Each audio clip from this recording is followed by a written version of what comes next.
Bonjour à tous, ici Pauline Roche. Bienvenue sur ma chaîne dédiée à la santé et aux avancées fascinantes en biotechnologie. Si vous êtes curieux de découvrir comment ces innovations transforment notre bien-être et notre avenir, n'hésitez pas à vous abonner pour ne rien manquer. Prêt à en savoir plus? Bonjour Allons-y! à tous, aujourd'hui, je vais aborder un sujet qui suscite beaucoup de débats, la viande cancérogène et ce que l'Organisation mondiale de la santé a réellement dit à ce sujet.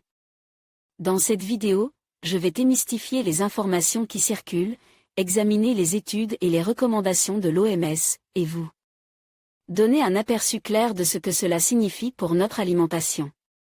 Restez avec moi pour découvrir la vérité derrière ces déclarations et comment elles peuvent influencer nos choix alimentaires. La méta-étude du Centre international de recherche sur le cancer sur les risques pour la santé liés à la consommation a récemment enflammé les réseaux sociaux. Pour mieux comprendre le débat, le plus simple est de partir des informations d'origine, qui montrent un travail solide et des conclusions moins alarmistes que certaines interprétations. En publiant une monographie sur les risques de cancer liés à la consommation de viande, le CIRC, Centre international de recherche sur le cancer, une agence de l'OMS basée à Lyon, a provoqué des réactions et des commentaires passionnants. La conclusion de ce travail est un classement qui estime comme probablement cancérogène la viande rouge, donc de mammifères, et pas de la volaille, et comme cancérogène la viande transformée, notamment la charcuterie, volaille comprise. Cette monographie, qui a réuni 22 experts venus de 10 pays, est une analyse de 800 études. Comme le précise le communiqué de l'OMS, celle-ci portait sur l'association entre plus d'une douzaine de types de cancers différents et la consommation de viande rouge ou de viande transformée dans de nombreux pays et populations aux habitudes alimentaires diverses. Les indications les plus influentes sur l'issue de cette évaluation provenaient de grandes études de cohortes prospectives menées au cours des 20 dernières années. Le travail scientifique a été publié dans la revue de Lancet Oncology. L'article, en anglais, est en accès libre après inscription gratuite. Les anglophones peuvent écouter Kurt Streff, de l'OMS, qui s'exprime dans plusieurs vidéos. Les légumes et les fruits, une bonne nourriture.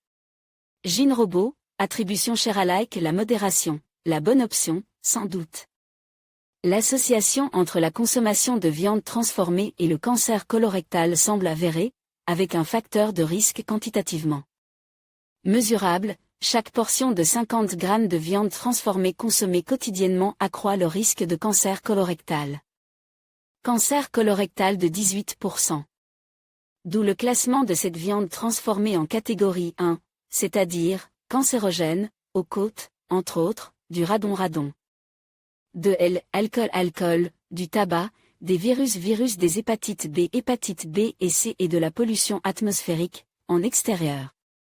Des mécanismes moléculaires, liés aux composés nitres ou à des hydrocarbures satures polycycliques se formant dans le côlon, sont connus comme favorisant les tumeurs et l'épidémiologie le confirme.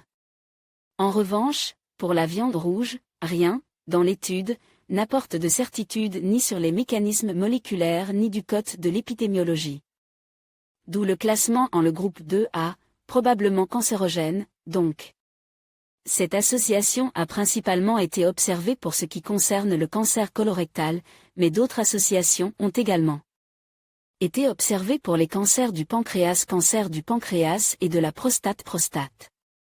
Parmi les 69 agents déjà répertoriés dans cette catégorie, on croise les stéroïdes anabolisants, les fumées de feu de bois à l'intérieur d'une maison, le papillomavirus, l'exposition des coiffeurs aux produits qu'ils utilisent professionnellement et le DDT-TTT. Mais la viande nourrit, comme le souligne le communiqué lui-même, et sa consommation varie énormément d'un pays à autre. Dans les régions où l'on n'en mange que très peu, le problème est plutôt celui de la malnutrition et y voir augmenter la consommation de viande serait une bonne nouvelle. Par ailleurs, le CIRC ne dit rien de ce qu'il conviendrait de faire dans les pays développés gagnent par l'obésité et la surconsommation. Il n'y a donc sans doute pas lieu de s'enflammer et de déclencher une guerre entre « bons vivants » et « végétariens ». Une consommation modérée de viande reste une bonne option, par exemple, à budget égal, pour en manger moins mais de meilleure qualité. En conclusion, il est essentiel de comprendre que les déclarations de l'Organisation mondiale de la santé sur la viande et son lien potentiel avec le cancer ne doivent pas être interprétées de manière alarmiste. Les études montrent que la consommation excessive de certaines viandes transformées peut augmenter le risque de cancer, mais cela ne signifie pas que la viande doit être complètement évitée. Une alimentation équilibrée et variée, associée à un mode de vie sain, reste la clé pour réduire les risques. Informez-vous, faites des choix éclairés et n'oubliez pas que la modération est souvent la meilleure approche.